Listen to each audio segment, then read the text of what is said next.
Saludos a todos, maestro y compañero de clases. Mi nombre es Randy Roa y soy parte del equipo o grupo número 9.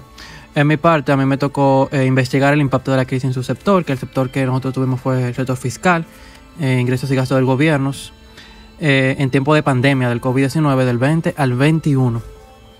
Como todos sabemos, esto tuvo un impacto significativo en el sector fiscal de ingresos y gastos gubernamentales en América Latina y, por supuesto, incluyendo República Dominicana.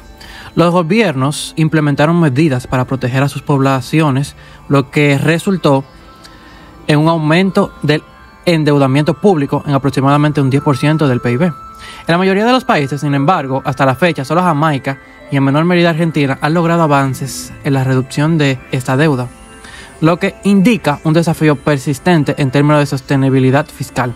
Además, la pandemia llevó a una contracción económica significativa en la región. En el 2020 la economía latinoamericana se contrajo un 7%, y aunque en el 2021 experimentó una recuperación similar a la pérdida del año anterior, no obstante, este repunte fue impulsado por políticas fiscales y monetarias expansivas que no eran sostenibles a lo largo plazo sin generar desequilibrios. La falta de inversión productiva y la dependencia de políticas fiscales expansivas han contribuido a un crecimiento limitado y a una alta vulnerabilidad a choques externos. El impacto económico de la crisis sanitaria desatada por la propagación del COVID-19 ha sido o fue un fenómeno global sin precedentes. Ante la crisis de salud, países de los 5 continentes se han visto obligados a aplicar medidas de aislamiento social para proteger a las poblaciones, como lo vimos en esos años. Ha provocado recensiones, pérdida de empleo y significativas caídas en el consumo y la inversión, que el resultado final ha sido una reducción del bienestar social tanto en países industrializados como economías emergentes o en vías en desarrollo. Mi nombre es Eva Luna Rivera. Estaré hablando sobre el impacto del COVID-19 en el sector fiscal. Este impactó profundamente a través de varios canales. Uno de estos fue la reducción del comercio y la producción. Las medidas de confinamiento para contener la propagación del virus resultaron en una contracción significativa de la actividad económica. Según la CEPAL, se proyectó una caída del PIB regional del 0,53% en 2020. Esta disminución en la producción se debió en parte a la reducción del comercio internacional y la interrupción de las cadenas de suministro. Otro fue el aumento del gasto público en salud y subsidios. Los gobiernos de la región incrementaron significativamente el gasto público en salud, destinando recursos adicionales para fortalecer los sistemas sanitarios, adquirir insumos médicos y ampliar la capacidad hospitalaria. Estas medidas fiscales representaron en promedio un 3,2% del PIB de los países de América Latina. Otro fue la caída del consumo y la inversión privada. La CEPAL estimó que como resultado de la pandemia, entre 35 y 50 millones de personas en la región podrían caer por debajo de la línea de pobreza, establecida en $5,60 diarios. Esta reducción de los ingresos y el consumo afectó negativamente la recaudación fiscal, exacerbando los desafíos fiscales persistentes. En resumen, la pandemia del COVID-19 afectó la economía en América Latina, reduciendo comercio y producción, aumentando el gasto público y afectando el consumo de la inversión, lo que deterioró las finanzas públicas y la sostenibilidad fiscal.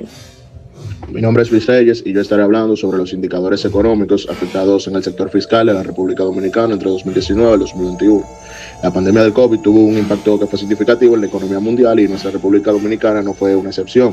En el sector fiscal, la crisis sanitaria, las medidas de confinamiento llevaron a una disminución de los ingresos gubernamentales y al mismo tiempo un fuerte incremento del gasto público, lo que resultó en un aumento del déficit fiscal y la deuda pública. El primer indicador que estamos mirando es el del déficit fiscal, en el cual se representa la diferencia entre los ingresos y los gastos del gobierno ante la pandemia en la República Dominicana. Se mantenía un déficit moderado con un 1,8% del PIB en 2019, pero sin embargo en el 2020, debido a la caída de los ingresos fiscales y el aumento del gasto, para enfrentar la crisis del déficit se disparó a un 7,5%, siendo uno de los más altos en la historia del país. Ya en 2021, con la recuperación de la economía, hubo una mayor recaudación tributaria, pero el déficit disminuyó al 4,8%, aunque todavía se mantenía en niveles, podríamos decir, elevados. En el déficit fiscal, la tendencia que se tenía era un aumento ligero en 2020 con una ligera reducción en 2021. La causa principal fue la caída de los ingresos y el aumento del gasto, como ya fue mencionado. Y en ese tiempo la recomendación era tratar de aplicar medidas de consolidación fiscal para reducir un déficit sin afectar lo que sería una recuperación económica. Luego vemos el de la deuda pública, el aumento del déficit fiscal. El gobierno recurrió a un endeudamiento para poder financiar el gasto en salud y subsidios. Eso lo que provocó en ese tiempo fue un endeudamiento, un incremento en la deuda pública, lo que hizo que pase esta de 53.8% del PIB en 2019 al 72.6% en el 2020. Gigantesco. Para el 2021 ya la deuda siguió aumentando, alcanzando un 65.6% del PIB, lo que planteaba un desafío a mediano y largo plazo para poder sostener o tener sostenibilidad fiscal en el país. En la evolución de la deuda pública entre 2019 y 2021, la tendencia que se tenía era de un crecimiento sostenido de la deuda pública. La causa principal de esta fue un financiamiento para cubrir el déficit fiscal. Entre los riesgos que se analizaban era un aumento en el pago de intereses y la presión sobre las finanzas públicas. Y la recomendación que se daba en esos tiempos era implementar políticas públicas para tener una responsabilidad fiscal y una diversificación de fuentes de financiamientos. Mi nombre es Yonalis Reyes. Estaré hablando acerca de los ingresos tributarios y los gastos públicos en salud y subsidio. En los ingresos fiscales del gobierno depende de gran medida de la actividad económica. En el 2020, debido a la recesión y las medidas como exenciones fiscales para aliviar la crisis, la recaudación tributaria disminuyó a un 7.2% en términos reales, lo que afectó la capacidad del Estado para financiar sus programas. En el 2021 se observó una recuperación parcial de los ingresos, pero aún sin alcanzar los niveles del 2019. Lo que recomendamos en este caso fue ampliar la base tributaria sin afectar la inversión ni el consumo. Y en cuestión al gasto público en salud y subsidios, este gasto aumentó en un 28.7% en términos reales, que fue impulsado por la compra de las vacunas, el fortalecimiento del sistema sanitario y los programas de ayudas sociales como Quédate en Casa y FAS. En el 2021, aunque el gasto del subsidio se redujo, todavía se mantenía por encima de los niveles de la prepandemia. La causa principal fue en respuesta a la crisis sanitaria y social, y lo que recomendamos es redireccionar el gasto hacia la inversión productiva para fomentar el crecimiento. Buenas noches, mi nombre es Juana Rodríguez y estaré abordándole algunas propuestas de solución y políticas económicas recomendadas. Una de estas sería la reducción de tasas de interés a través de la inyección de liquidez al sistema financiero. Esto facilita el acceso al crédito y reduce el costo del financiamiento para empresas y consumidores.